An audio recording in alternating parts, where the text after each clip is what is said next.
Hello बच्चों, स्वागत है आपका एक बार फिर से आपके अपने YouTube channel step next step पर। दोस्तों अपन पढ़ रहे थे NCERT class 12th drawing subject, जिसका चैप्टर नंबर 3 पढ़ रहे थे। दोस्तों चैप्टर जो 3 है वो है मुगल लघु चित्रशैली। किसके बारे में पढ़ रहे थे दोस्तों?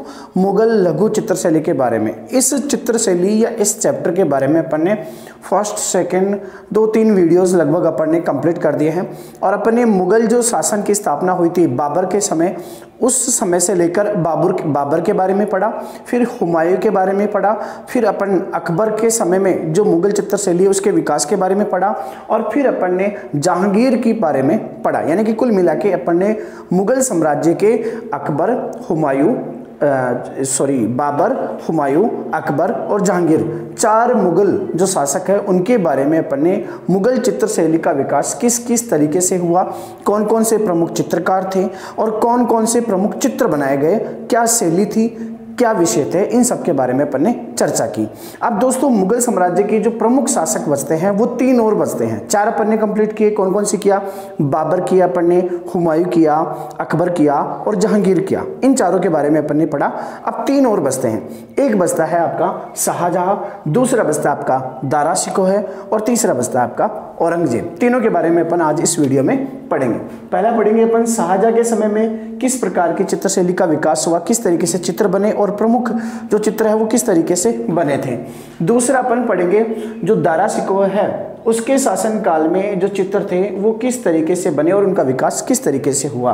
और तीसरा पढ़ेंगे अपन औरंगजेब के समय पर जो चित्रकला का विकास है वो कैसे हुआ। दोस्तों मैं आपको बता दूं कि अकबर, बाबर या फिर हुमायूं हो या फिर जहांगीर हो, इनके समय चित्रकला को बहुत ज़्यादा प्रोत्साहन मिला था। इसके बाद में धीरे धीरे चित्रकला को प्रोत्साहन देना बंद कर दिया मुगल शासकों ने, और अंतिम यानी कि आते आते औरंगजेब ने तो बिल्कुल नाक के बराबर चित्र बनाए और पूरी तरीके से अपना जो ध्यान है वो अपने साम्राज्यवाद या फिर एकीकरण पर इन्होंने लगाया। तो अपन देखते हैं सबसे पहले शाहजहां के समय पर जो लघु चित्रशैली थी मुगलों की, उनका विकास किस तरीके से हुआ। तो दोस्तों क्या चीज़ें याद रखनी है? जहांगीर किसका पुत्र था? शाहजहां किसका पुत्र था? जहांगीर का पुत्र था।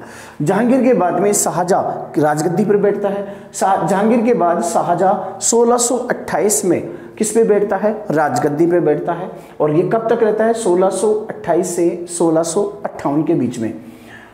पर बेटा जो उसे विरासत में मिली थी, यानी कि अपने पापा से मिली थी, विरासत में ही उसे कलाकार मिले थे जो जहांगीर के समय आए हुए थे, और विरासत में ही उसे कार्यशाला मिली जो जहांगीर के समय तैयार की गई थी। फिर आगे देखिए, शाहजहां ने प्रकृति को प्राथमिकता देते हुए, किसको प्राथमिकता दी? नेचर को, प्रकृति को इसने प्राथमिकता दी, और प्रकृति को प्राथमिकता देते हुए एक उच्च शैली विकसित की, एक हाई क्वालिटी वाली इसने शैली विकसित की, जिसमें प्राथमिकता किसको दी गई थी? प्रकृति को दी गई थी। ओके दोस्तों, यानी कि प्रकृति को प्राथमिकता देते हुए इसने उच्च शैली विकसित की। फिर इसके समय में चित्रों में गहन रंगों का प्रयोग किया गया, और गहन रंगों का प्रयोग करते हुए जटिल व महीन रेखाओं से चित्रों को अंकित किया गया। दोस्तों देखो क्या क्या विशेषता है। पहली विशेषता कि इसकी चित्रशैली में या इस समय में जो शाहजहां के समय में जो चित्रशैली थी उसमें एक तो प्रकृति को प्राथमिकता दी गई, दूसरा इसमें जटिल गहरे रंगों का प्रयोग हुआ, तीसरा इसमें जटिल व बारीक रेखांकन हुआ, छोटा बारीक रेखांकन हुआ। फिर आगे देखते हैं और क्या विशेषता थी? चमकते आभूषण और रत्न। इसके चित्रों की प्रमुख विशेषता क्या थी? चमकते आभूषण और रत्न तथा स्थापत्य कला में इसकी गहरी रुचि थी। किसकी? शाहजहां की। स्थापत्य कला में भी गहरी रुचि थी। आपको पता है ताजमहल किसने बनवाया? शाहजहां ने बनाया। स्थापत्य का मतलब क्या होता है? कई प्रकार के भवन निर्माण बनाना, स्मारक बनाना, वही क्या होता है? स्थापत्य होता है। जिसमें आप महल देख लो, दुर्ग देख लो, छतरियां देख लो, ये सब क्या होते हैं? स्थापत्य कला। तो जो है ताजमहल किसने बनवाया था? शाहजहां ने बनवाया था। तो मतलब कुल मिला के अपन कह सकते हैं कि शाहजहां की स्थापत्य और चित्रशैली में गहन उसकी रुचि थी। फिर देखो शाहजहां की राजसी छवि बताती है, और ये राजसी छवि क्या बताती है कि राजा एक ऐसा मुगल शासक था, कौन? शाहजहां, जिसकी चित्रकला में और स्थापत्य कला में गहरा उसको इंटरेस्ट था। श्रेष्ठ शीर्षकों के साथ उसने स्वयं के शाही चित्र भी बनवाए, खुद के चित्र भी बनवाए, शाही चित्र बनवाए, और उन पर जो है शीर्षक जो थे वो भी एक श्रेष्ठ थे।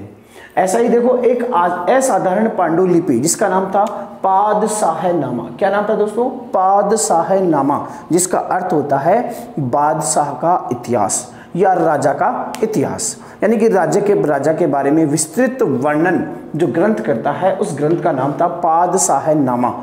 इस ग्रंथ की शुरुआत भी शाहजहां के समय पर ही हुई थी, जो भारत की लघु चित्र शैली को प्रदर्शित करता है।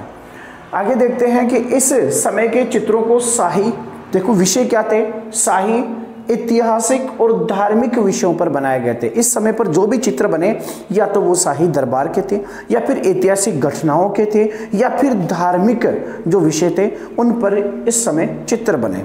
आगे देखते हैं क्या है, अध्ययन करके, अच्छा आगे देखिए, मुगल शैली ने यूरोपीय कलाकारों को प्रभावित किया। मुगल जो चित्र शैली थी उसने यूरोपीय कलाकारों को भी प्रभावित किया, और ये अपन ने देखा था कि जो जहांगीर था उस समय पर भी मुगल चित्रकार जहांगीर की कला से विशेष प्रभावित हुए थे।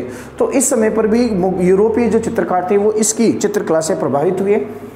रेमब्रांट, ये क्या है? एक यूरोप का प्रसिद्ध चित्रकार है। कौन? रेमब्रांट यूरोप का एक प्रसिद्ध चित्रकार है जो मुगल शैली से बहुत ज़्यादा प्रभावित हुआ, और प्रभावित होकर इसने क्या किया, भारतीय जो चित्र थे, मुगल शैली के जो चित्र थे, उनका गहरा अध्ययन इसने किया।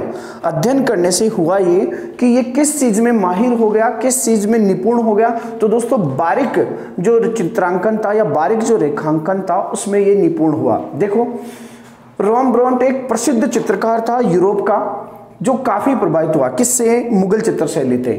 उसने भारतीय चित्रों का अध्ययन किया और अध्ययन करके सुकुमार रेखाओं पर महारत हासिल कर ली, यानी कि उनमें वो निपुण हो गया।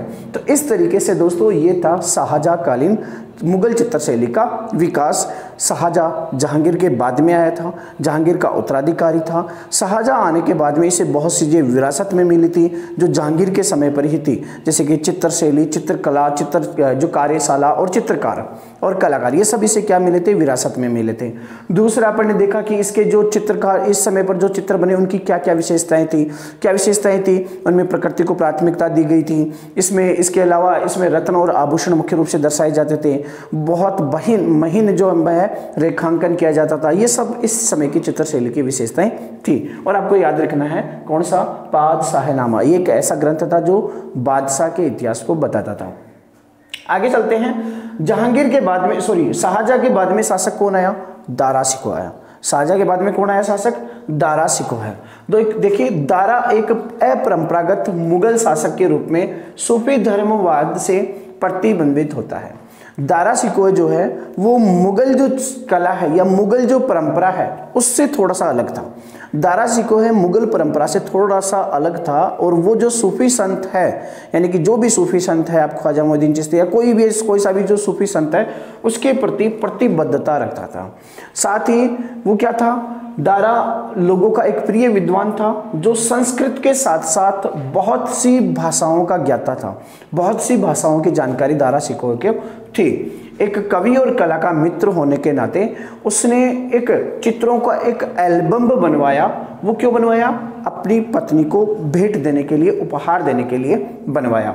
उसका व्यक्तित्व जो था वो औरंगजेब के विपरीत था। वह बहुत उदारवाद वाला गुणों वाला था, और इन सब गुणों की वजह से लोग उन्हें थोड़ा सा गलत समझ लेते थे। लोग समझते थे कि वो क्या है, एक अदक्ष शासक है, यानी कि राजनीति में वो जो है निपुण नहीं है। लोग ऐसा समझते थे। क्यों? क्योंकि उसका थोड़ा सा नेचर थोड़ा सा अलग था। वह मुगलों का अपरंपरागत रूप से था, औरंगजेब से बिल्कुल भिन्न विपरीत वो अपनी विचारधाराएं रखता था। इसका एक प्रसिद्ध चित्र भी है जो दारा शिकोह के समय बना था। उस चित्र का नाम था दोस्तों दारा शिकोह है। क्या नाम था? दारा शिकोह है साधुओं के बीच। किसके बीच? साधुओं के बीच बगीचे में बैठा। इस प्रकार का एक चित्र भी इस समय पर बना हुआ जो काफी फेमस चित्र है। क्या चित्र है? दारा शिकोह है जो है साधुओं के बीच में घिरा हुआ है और एक बगीचे में बैठकर वार्तालाप कर रहा है। तो उसी शीर्षक से ये चित्र बना हुआ है कि दारा शिकोह बगीचे में साधुओं के बीच बैठा है। अब चलते हैं आखिरी, कौन सा? औरंगजेब। दोस्तों औरंगजेब एक ऐसा शासक था जिसका मुख्य उद्देश्य था अपने साम्राज्य का विस्तार करना, अपना साम्राज्य का एकीकरण करना। इसके अलावा इसने चित्रकला पर बिल्कुल भी ध्यान नहीं दिया, यानी कि चित्रकला के प्रति इसकी बिल्कुल भी रुचि नहीं थी। इसकी रुचि सिर्फ और सिर्फ किस में थी दोस्तों? इसकी रुचि थी अपने साम्राज्य का विस्तार करने में। तो दोस्तों ये हुए अपने जो मुगल शासन थे, मुगल शासक के समय अलग अलग मुगल शासकों के समय अपन ने अलग अलग चित्रशैली का किस तरीके से विकास हुआ ये अपन ने पढ़ा। पहले सबसे पहले अपन ने पढ़ा था बाबर के बारे में। बाबर ने ही भारत में मुगल साम्राज्य की नींव रखी थी। बाबर के बाद में अपन ने पढ़ा हुमायूं के बारे में। हुमायूं के समय किस प्रकार के कौन कौन से चित्रकार थे, कौन कौन से प्रमुख चित्र बने और उस समय के चित्रों की विषय वस्तु क्या थी और उनकी विशेषताएं क्या थी। इसके बाद में फिर अपन ने पढ़ा हुमायूं के पुत्र अकबर के बारे में। अकबर के बाद में अपन ने पढ़ा जो है जहांगीर के बारे में। जहांगीर के बाद में अपन ने देखा शाहजहां के समय में, जो काफ़ी स्थापत्य कला और चित्रशैली में काफ़ी गहरा इंटरेस्ट था किसका? शाहजहां का। इसके बाद में अपन ने पढ़ा दारा शिकोह के शासनकाल में जो चित्रशैली है उसका विकास। तो दोस्तों इस समय से जो है चित्रशैली का विकास थोड़ा सा डाउन आ गया था दारा शिकोह के समय, और लास्ट में जाकर औरंगजेब के समय तो पूरी तरीके से ये बंद हो गया था, क्योंकि औरंगजेब जो था वो मुख्य रूप से अपने साम्राज्य के विस्तार पर ही मुख्य रूप से ध्यान देता था, चित्रशैली में उसका कोई गहरा इंटरेस्ट नहीं था। तो दोस्तों ये पढ़ा अपन ने विभिन्न शासकों यानी कि विभिन्न मुगल शासकों के समय चित्रशैली में किस तरीके से विकास हुआ। अब आगे वीडियो में अपन देखेंगे जो भी आगे अपना पॉइंट है कि मुगल चित्रशैली के बाद के जो चित्रकार थे या चित्रशैलियाँ थी या जो चित्र विशेषताएं थी उन सब के बारे में अपन आगे वाली वीडियो में देखेंगे। Thank you.